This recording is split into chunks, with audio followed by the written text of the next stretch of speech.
বিশ্বনবী সরওয়ার আলম তাজদার মদিনার শরীফে খুদাত জাহানের বর্ষাতে নামদার তিনার কলিজার টুকরা হযরতে মা ফাতিমা রাদিয়াল্লাহু আনহা রব্বুল আলামিন নিজে জিনার বিবাহের কাম সম্পূর্ণ করেছেন। সেই মহিলা কি কম দামি মহিলা, যাকে আল্লাহ রাব্বুল আলামিন জান্নাতের ভিতরে সমস্ত মহিলাদের সর্দারিনী বানিয়ে দেবেন। তার নামই হয়েছে হযরতে ফাতেমাতুজ জাহরা, যে মহিলা জিন্দেগীর সুখ সমুদয় বিসর্জন দিয়েছেন একমাত্র বাবার উম্মতের জন্য। সেই মহিলাকে যখন কবরে শোয়ানো হলো, কবরের মাটিকে বলা হয়েছিল, আজ তোর বুকে কে এসেছে তুই কি জানিস? কবর কোনো উত্তর দেননি। দ্বিতীয়বার জিজ্ঞাসা করেছিলেন, আজকে তোর বুকে বিশ্ব নবীর মেয়ে হযরতে ফাতেমাতুজ জাহরা এসেছেন, খবরদার কবর বেয়াদবি করবি না।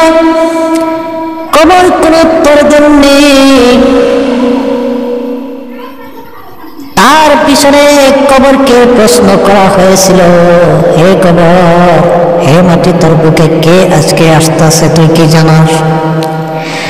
যিনি আজকে তোর বুকে ঘুমাবে তিনি হয়েছেন হযরতে ফাতিমাতুজ জাহরা, যিনি শেরে আলী, যাকে শেরে খুদা বলে অভিহিত করা হয়েছে। সেই শেরে খুদার স্ত্রী হযরতে ফাতিমাতুজ জাহরা তোর বুকে আসবে।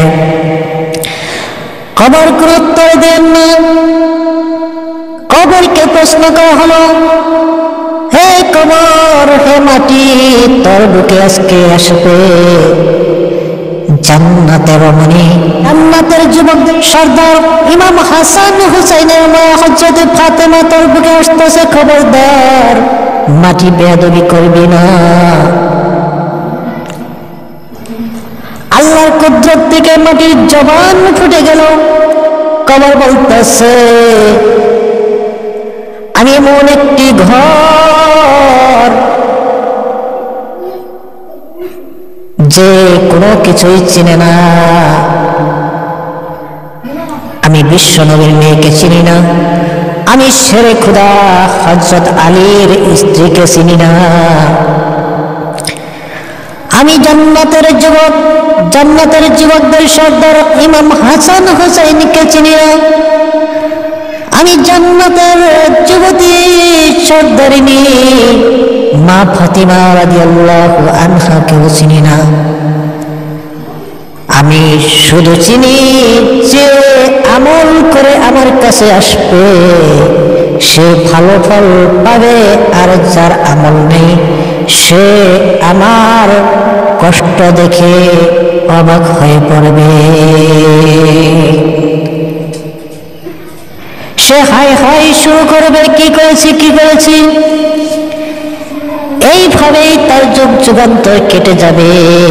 এরই নাম হয়েছে কবর। মাদাম ভাই দোস্ত বুজুর্গ, সময় থাকতে আমল নিয়ে কবরে যাওয়ার চেষ্টা করব ইনশাআল্লাহ।